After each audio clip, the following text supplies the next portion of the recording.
कल मैंने सबसे पहले आपको वीडियो बना के बताया था कि डबल बेंच का केस खारिज हो चुका है और पूरा प्रोसेस भी मैंने आपको ये भी बताया था कि एक्चुअली में चीज़ें हुई क्या हैं। मैं फिर से आपको बता दूं कि हाई कोर्ट की तरफ से ये कहा गया है कि अब आप जो है चीफ जस्टिस के पास पीआईएल डालिए, क्योंकि जो पीआईएल होती है वो चीफ जस्टिस के पास ही जाती है। उसके बाद ही आपका प्रोसेस शुरू हो पाएगा आगे का। आसान शब्दों में ये याचिका अब लंबी हो चुकी है, अब इसे खारिज ही कर दिया गया। अब उसे आप आसान शब्दों में यही समझ सकते हैं। अब यहाँ पे ऑर्डर जो है 1-2 दिन में आ जाएगा तो चीज़ें और ज़्यादा क्लियर हो जाएंगी। अब सुप्रीम कोर्ट की जहाँ तक बात है तो सुप्रीम कोर्ट में आपको याद होगा कि कल मैंने इस बारे में भी बताया था कि इसकी सुनवाई अब 19-20 या उसके बाद ही अब शुरू हो पाएगी। रीज़न ये है कि एक दुर्गेश त्यागी वाला जो केस था उसका कुछ इशू होने के कारण अब इसकी सुनवाई आपकी छुट्टियों के बाद ही शुरू हो पाएगी। और यहाँ पे कोई डेट नहीं है कि क्या 20 को होगी, 21 को होगी या 22 को होगी। बस अब यही है कि अब ये छुट्टियों के बाद ही शुरू हो पाएगी सुप्रीम कोर्ट में भी। अब कल एक भाई का कमेंट था कि तुम एग्जैक्ट डेट बताओ, ज़्यादा ज्ञान मत दे। तो रही बात कि एग्जैक्ट डेट, डीजी भर्ती बोर्ड में चाचा नहीं है कि मैं फ़ोन करके बोल दूँ कि चाचा एग्ज़ाम की डेट क्या है।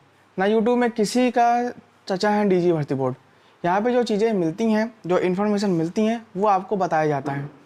अब रही बात कि भाई इस कोर्ट केस का क्या हो सकता है क्या नहीं, तो कुछ लोगों को मैंने ये भी देखा कि भाई यहाँ पे स्टे कभी भी लग सकता है, ये सारी चीज़ें। देखिए, होने को तो कल पृथ्वी के ऊपर एक उल्कापिंड भी गिर सकता है और पृथ्वी तबाह भी हो सकती है। तो अगर आप इस टर्म में जाएँ कि होने को क्या हो सकता है क्या नहीं, तो होने को बहुत कुछ हो सकता है। बट बात यहाँ पे ये है कि क्या हो सकता है क्या नहीं। देखिए, कुछ लोगों का ये भी था कि भाई अब इसकी एग्ज़ाम डेट क्या हो सकती है। चलिए मैं आपको एक एग्जांपल देता हूँ और उम्मीद करते हैं कि आप चीज़ों को समझ सकते होंगे। बाकी और इस बारे में ज़्यादा कुछ बोला नहीं जा सकता है। अब यहाँ पे आप देखिए कि मैं आपको यहाँ पे 2 ऑप्शन देता हूँ और उम्मीद करते हैं कि आप चीज़ों को लिंकअप कर यहाँ पे कर पाएंगे। पीटी का पेपर, पीटी का कोर्ट केस और यूपीएसआई का ये कोर्ट केस, क्या आपको दोनों में कुछ समानताएं दिखती हैं या नहीं? अगर आप दिखती हैं तो आप कमेंट सेक्शन में बता सकते हैं। जिनको अभी भी नहीं दिख रहा है उनको मैं ये बता दूं कि पीटी का केस किस तरीके से और कैसे खारिज हुआ था, और रीज़न को आप समझ सकते हैं। केस खारिज हुआ था जब काफ़ी ज़्यादा छुट्टियां थी, रक्षाबंधन और ये सारी चीज़ें। उस टाइम पे केस को खारिज किया गया था और नेक्स्ट डे एग्ज़ाम शुरू हो चुका था। फिर उसके बाद जो है अब उसमें कुछ बचा नहीं था।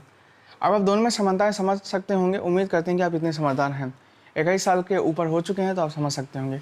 अब कुछ लोगों का ये भी कहना होगा कि तुम अपना कोर्स बेचने के लिए ये सारी चीज़ें बोल रहे हैं। पहली बात तो मेरा कोई कोर्स नहीं है, और रही बात मुझे भी चांसेस बहुत कम लगते हैं कि एग्ज़ाम 20 से हो पाए। बट फिर भी 1% मुझे भर्ती बोर्ड पे यकीन है और जिस तरीके के सिनारियो जा रहे हैं उस चीज़ों पे यकीन है कि हो सकता है कि आपका एग्ज़ाम 20 से हो जाए। अदरवाइज़ 27 या 1 नवंबर ऐसी कई सारी डेट्स हमारे पास नहीं हैं।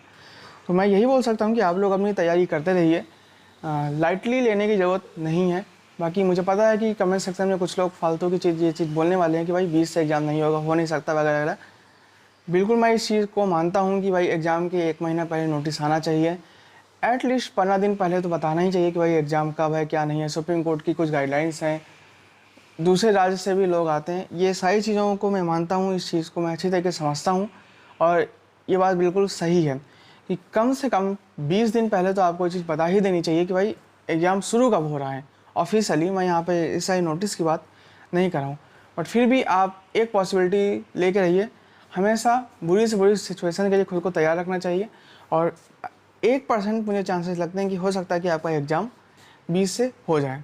बाकी कमेंट सेक्शन में मुझे पता है कि कुछ लोग क्या बोलने वाले हैं। Have a nice day, best of luck.